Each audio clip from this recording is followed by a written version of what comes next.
দক্ষিণ কোরিয়ার রাজধানী সিউলে বাংলাদেশ দূতাবাসে আয়োজন করা হয় এক বিশেষ অনুষ্ঠান, নজরুল রবীন্দ্র জয়ন্তী উদযাপন।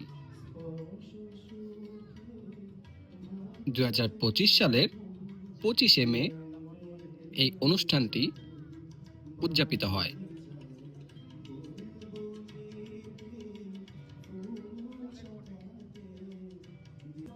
রবীন্দ্রনাথ আমাদের হৃদয়ের কাব্য আর নজরুল আমাদের চেতনার আগুন। এই দুই কবিকে সম্মান জানানো মানে আমাদের নিজেদেরকে সম্মান জানানো।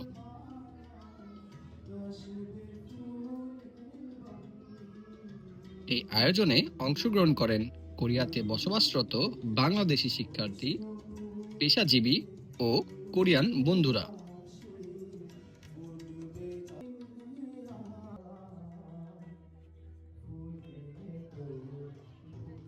এই অনুষ্ঠানে পরিবেশন করা হয় কবিতা আবৃত্তি, রবীন্দ্রসঙ্গীত, নজরুল গীতি এবং নৃত্যনাট্য। বরেণ্য ব্যক্তিরা বক্তব্য রাখেন এই অনুষ্ঠানে।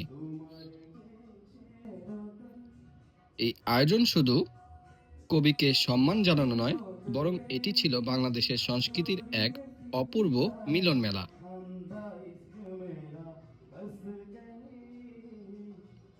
বাংলাদেশ দূতাবাসের এই উদ্যোগ কেবল একটি সাংস্কৃতিক অনুষ্ঠান নয়, এটি ছিল একটি সম্পর্ক গড়া, বাংলা ভাষার প্রতি ভালোবাসার জাগানো এবং প্রবাসে বসেও মাতৃভাষার শেকড়ে ফিরে যাওয়া। নজরুলের বিদ্রোহ আর রবীন্দ্রনাথের প্রেম, এই দুইয়ে মিলে গড়া আমাদের বাংলাদেশ। সেই চেতনা ছড়িয়ে যাক কোরিয়ার আকাশেও, বাংলার গান, বাংলার কবিতা, বাংলার গর্ব নিয়ে।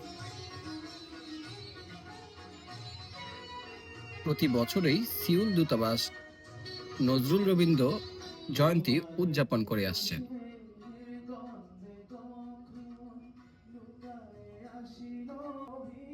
আর এভাবেই দেশের বাইরের মাটিতে বাংলার সংস্কৃতির চর্চা হয়ে থাকে।